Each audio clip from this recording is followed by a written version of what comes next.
आज हमारा टॉपिक है डोम, डॉक्यूमेंट ऑब्जेक्ट मॉडल इन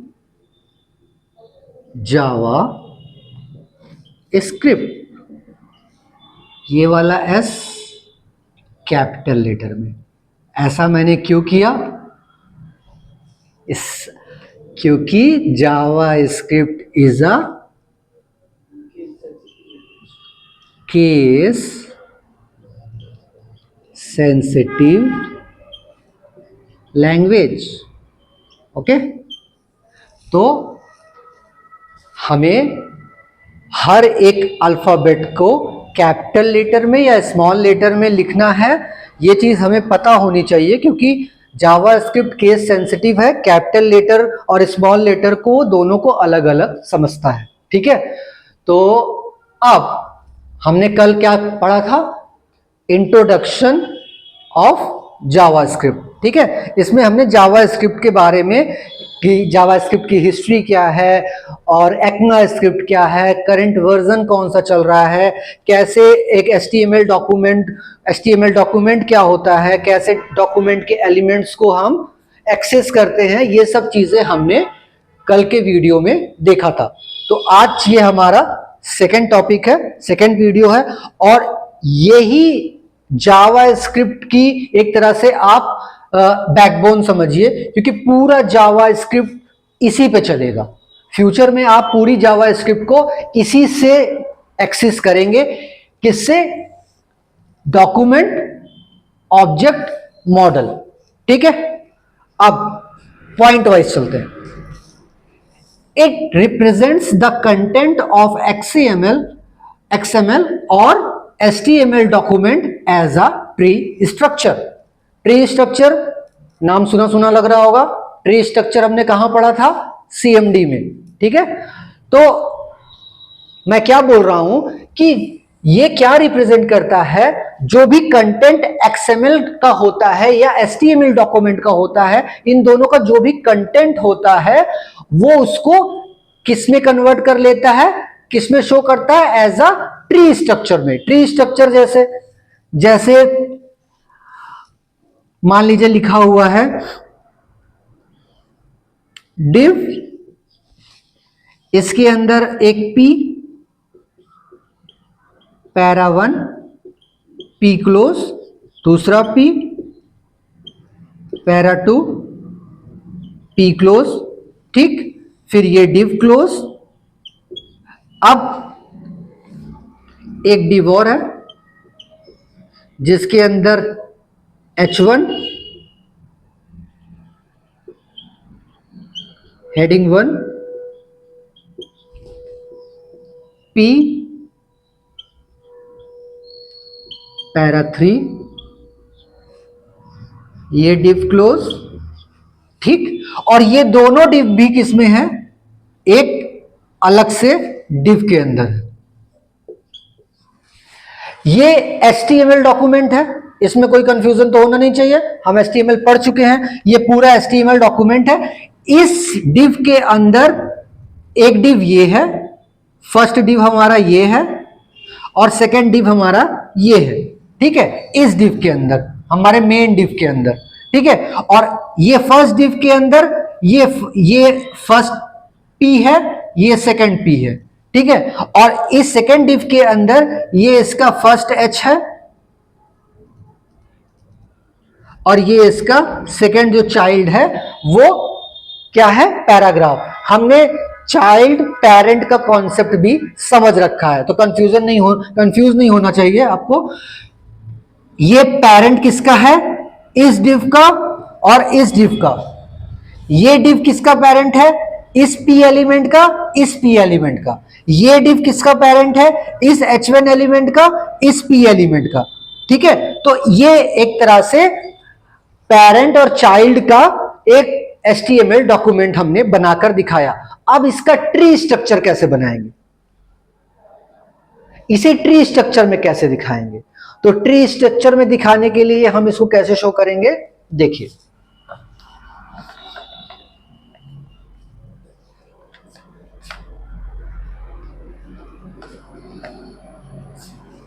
मान लीजिए ये हमारा फर्स्ट डिव है, कोई कंफ्यूजन नहीं होनी चाहिए, ठीक है। ये हमारा फर्स्ट पेरेंट एलिमेंट, इसके दो चाइल्ड है, फर्स्ट चाइल्ड ये वाला डिव, सेकेंड चाइल्ड ये वाला डिव। एक डिव फर्स्ट वाला, एक डिव सेकेंड वाला।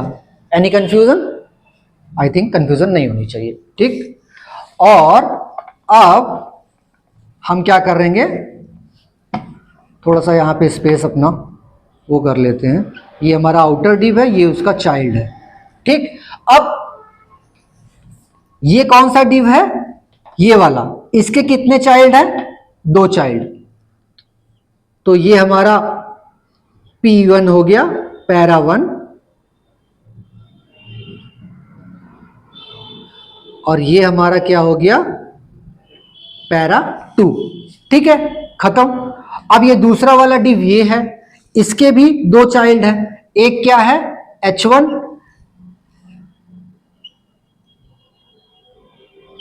हेडिंग 1, और दूसरा क्या है P पैरा 3, ठीक।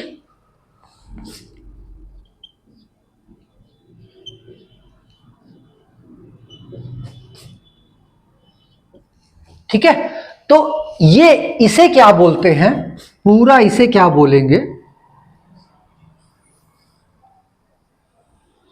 इसे क्या बोलेंगे, जो मैंने ये अभी बनाकर दिखाया। ये आपका HTML डॉक्यूमेंट है, यहां से लेके यहां तक, ये आपका HTML डॉक्यूमेंट है, और इसी HTML डॉक्यूमेंट का ये क्या है, आपका ट्री स्ट्रक्चर। कोई कंफ्यूजन? एग्जैक्ट इसी HTML का ये ऊपर का पार्ट क्या है, ट्री स्ट्रक्चर। अब ट्री स्ट्रक्चर का मतलब क्या होता है, उसको एज अ ट्री फॉर्मेट में दिखाए कि कौन पेरेंट है कौन चाइल्ड। ये डिव सबसे मेन डिव हो गया, इसके कितने चाइल्ड, ये फर्स्ट चाइल्ड और ये सेकेंड चाइल्ड। तो ये फर्स्ट चाइल्ड और ये सेकेंड चाइल्ड, ठीक। अब फर्स्ट डिव के कितने चाइल्ड, दो चाइल्ड, तो इसको भी ट्री फॉर्मेट में दिखा दिया, ये फर्स्ट चाइल्ड ये सेकेंड चाइल्ड। और सेकेंड डिव के कितने चाइल्ड, इसके भी दो चाइल्ड, तो इसको भी मैंने ट्री फॉर्मेट में दिखा दिया, ये फर्स्ट चाइल्ड ये सेकेंड चाइल्ड। बस यही क्या होता है, ट्री स्ट्रक्चर। और डॉक्यूमेंट ऑब्जेक्ट मॉडल का काम क्या है, इसका काम यही है, जो भी डॉक्यूमेंट का डेटा है, जो भी डॉक्यूमेंट का कंटेंट है, उसको किस में कन्वर्ट कर देना, एज अ ट्री स्ट्रक्चर में कन्वर्ट कर देना, ठीक। इसको किस में बना देना, इसमें बना देना, बस दैट्स ऑल। अगर आपने इतना समझ लिया है तो अब आपको पूरा डॉक्यूमेंट ऑब्जेक्ट मॉडल समझ में आ चुका है। अब हम इसको यूज करके भी देखेंगे, ठीक है। अब हम फर्स्ट पॉइंट हमारा क्लियर हो गया, सेकंड पॉइंट पे चलते हैं। Document object model can easily access, read, update the contents of the document. कोई कंफ्यूजन नहीं होनी चाहिए।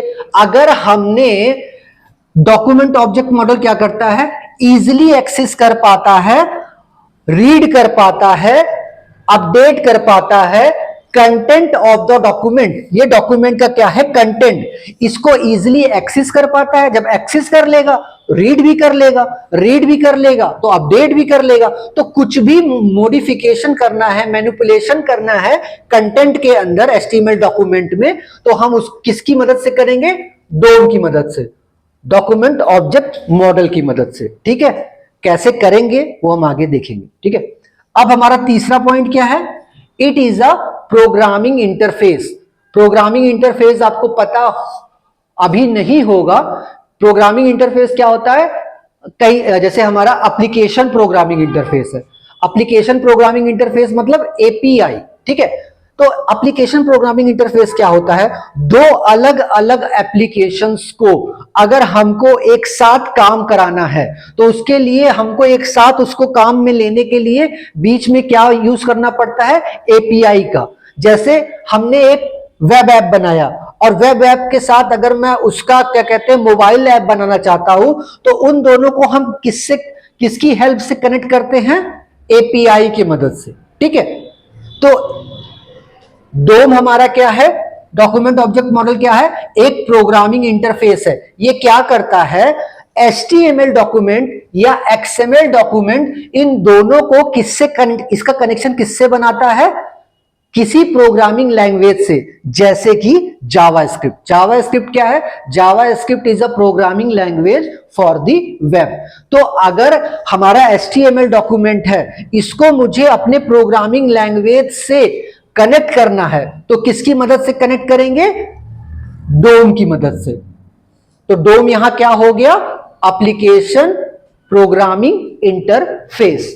ठीक, अब डोम का डी क्या है, डॉक्यूमेंट। तो डॉक्यूमेंट मतलब फाइल, चाहे वो XML फाइल हो, चाहे वो HTML फाइल हो, कोई किसी तरह की फाइल हो, तो वो क्या हो गई, डॉक्यूमेंट। कोई दिक्कत नहीं होनी चाहिए। ओ का मतलब क्या है, ऑब्जेक्ट। आपको पता है प्रोग्रामिंग लैंग्वेज भी रियल लाइफ सिनेरियो के हिसाब से ही बनाई जाती है। तो ऑब्जेक्ट क्या, कोई भी चीज हमारे अगल बगल हम जो भी देख रहे हैं वो सब क्या है, ऑब्जेक्ट है। वैसे ही डॉक्यूमेंट में जितने भी एलिमेंट्स हैं, टैग्स हैं, ये उस डॉक्यूमेंट्स के क्या हैं, अलग अलग ऑब्जेक्ट्स हैं। ठीक, कोई दिक्कत नहीं होनी चाहिए। जैसे ये वॉच है, ये एक ऑब्जेक्ट है, ये मार्कर एक ऑब्जेक्ट है, ये व्हाइट बोर्ड एक ऑब्जेक्ट है, हर चीज एक ऑब्जेक्ट है। वैसे ही इस HTML डॉक्यूमेंट का हर एक टैग, हर एक एलिमेंट क्या है, एक ऑब्जेक्ट है। ठीक, ये हमारा सेकंड ओ का मतलब हो गया। एम का मतलब क्या है, मॉडल। मॉडल मतलब उस डॉक्यूमेंट का स्ट्रक्चर और लेआउट। ठीक है, कोई दिक्कत नहीं होनी चाहिए। मतलब ये पूरा क्या है, HTML का डॉक्यूमेंट है, मतलब HTML का लेआउट है या स्ट्रक्चर है, तो ये हो गया मॉडल।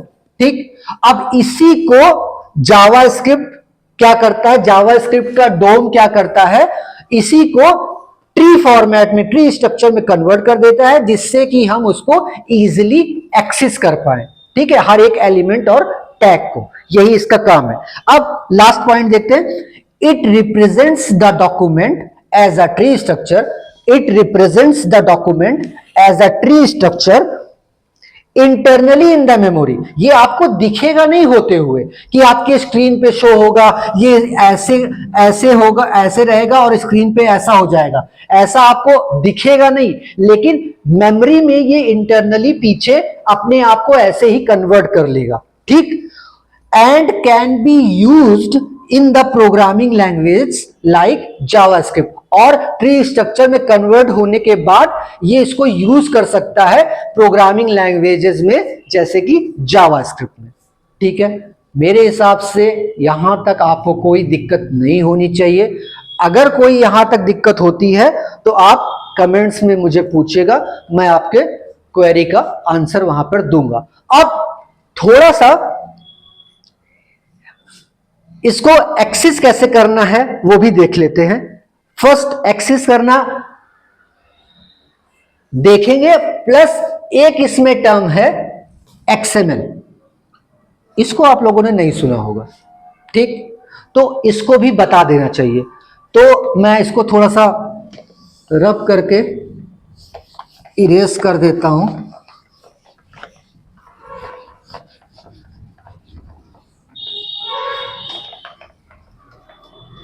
अब हम देख लेते हैं XML क्या होता है। जैसे हमारा HTML क्या है, एक डॉक्यूमेंट फाइल है, वैसे ही XML भी हमारा क्या है, एक डॉक्यूमेंट फाइल ही है।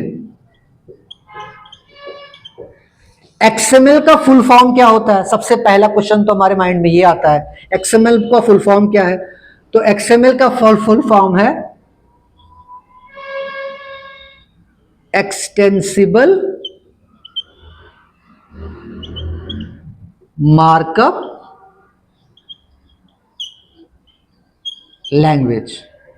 अगर आपने HTML पढ़ा होगा तो आपको अच्छे से पता होगा कि मार्कअप लैंग्वेज क्या होता है।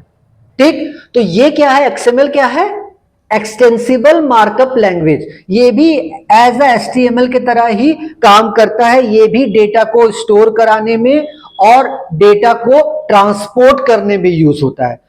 जब आप API वगैरह यूज करते हैं तो वहां पर करंट सिनेरियो में दो डॉक्यूमेंट लैंग्वेजेस ही काम आते हैं। पहला लैंग्वेज क्या है हमारा, XML एक्सटेंसिबल मार्कअप लैंग्वेज, और दूसरा हमारा क्या है, जेसन, ठीक, जावास्क्रिप्ट ऑब्जेक्ट नोटेशन, ठीक है।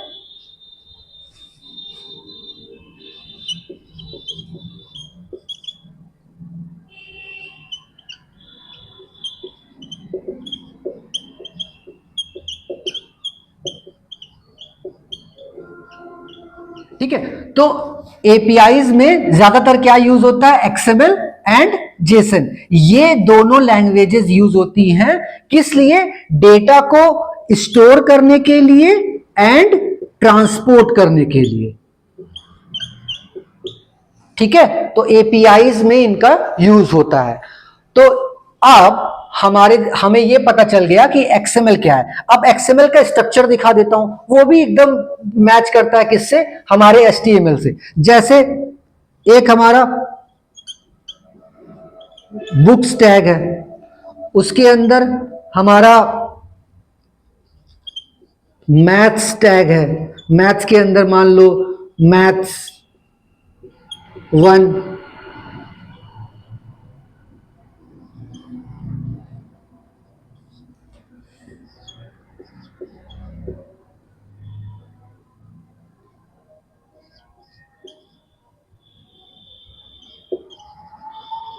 साइंस टैग है, साइंस के अंदर कंटेंट है साइंस 1, और हमारा बुक्स टैग क्लोज हो गया। तो कुछ कंफ्यूजन नहीं, एग्जैक्टली सेम है, HTML के तरह ही ये भी है, XML भी हमारा। बुक्स हो गया, बुक्स पेरेंट हो गया, उसके दो चाइल्ड हो गए, एक मैथ्स एक साइंस। मैथ्स का जो कंटेंट है वो मैथ्स 1 और साइंस का जो कंटेंट है वो साइंस 1। तो ये क्या करता है, इस फॉर्मेट में हम डेटा को स्टोर करते हैं और ट्रांसपोर्ट करते हैं with the help of API। ठीक है, तो इसलिए ये XML यूज होता है। ठीक, लेकिन हमें XML नहीं पढ़ना है, हमारा मेन टॉपिक क्या है, document object model in JavaScript for HTML। हम अभी HTML और CSS पढ़ रहे थे, तो उसमें हमारा जावास्क्रिप्ट में डॉक्यूमेंट ऑब्जेक्ट मॉडल का क्या यूज है, हम उसको देखेंगे। ठीक है, तो हम किसके हिसाब से चलेंगे, हम HTML के हिसाब से चलेंगे।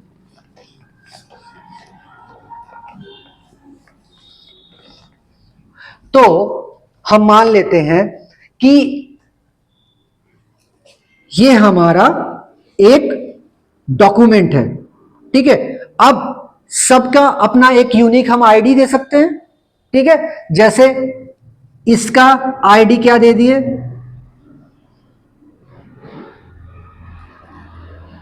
D1। ठीक है, इसका जो चाइल्ड डिव है उसकी आईडी क्या दे दिए, D11, और सेकेंड चाइल्ड जो है उसका आईडी क्या दे दिए, D12। ठीक है, अब जो इसका पहला चाइल्ड है उसको हम आईडी दे दें PID P1। ठीक है, और जो इसका पहला चाइल्ड है H1, इसको हम आईडी दे दें। तो किसी को भी अगर हमको एक्सेस करना है तो हम किस तरह से एक्सेस कर सकते हैं, या तो हम उसके एलिमेंट के नेम से एक्सेस कर ले, या तो आईडी से एक्सेस कर ले, या तो हम क्लास से एक्सेस कर ले।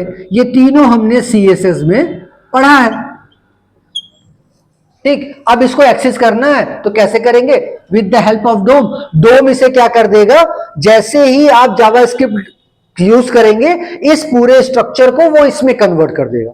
ट्री स्ट्रक्चर में। ट्री स्ट्रक्चर में जैसे कन्वर्ट करेगा फिर उसको एक्सेस करने में क्या हो जाएगी, आसानी हो जाएगी। तो वो अब जैसे मैं क्या लिखा, स्क्रिप्ट टैग लिखा HTML में और स्क्रिप्ट टैग क्लोज कर दिया। ठीक, अब मुझे मान लो किसको एक्सेस करना है, इस आईडी को, H1 आईडी को एक्सेस करना है, तो मैं क्या लिखूंगा, पहले तो पूरा डॉक्यूमेंट सेलेक्ट करूंगा,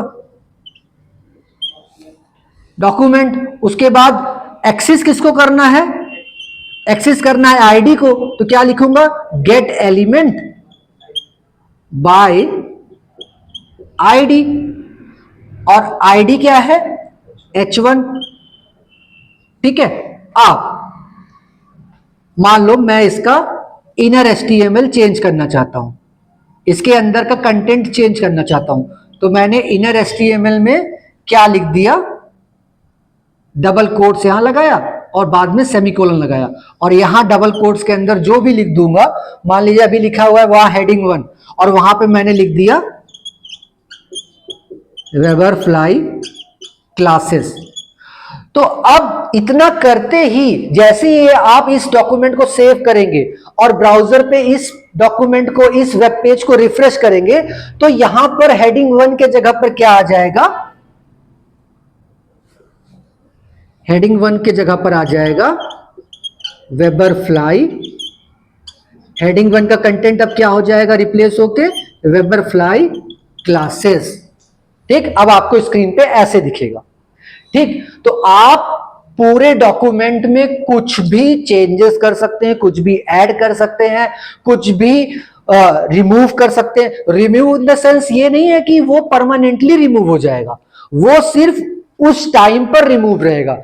जैसे ही आप इस जावास्क्रिप्ट को हटाएंगे वो फिर से नॉर्मल हो जाएगा, क्योंकि वो परमानेंटली रिमूव नहीं करता है, सिर्फ डॉक्यूमेंट में जो स्क्रीन पर दिख रहा है सिर्फ उसी को रिमूव करेगा एट अ टाइम। ठीक है, तो I think document object model में आपको कोई कंफ्यूजन नहीं होगी।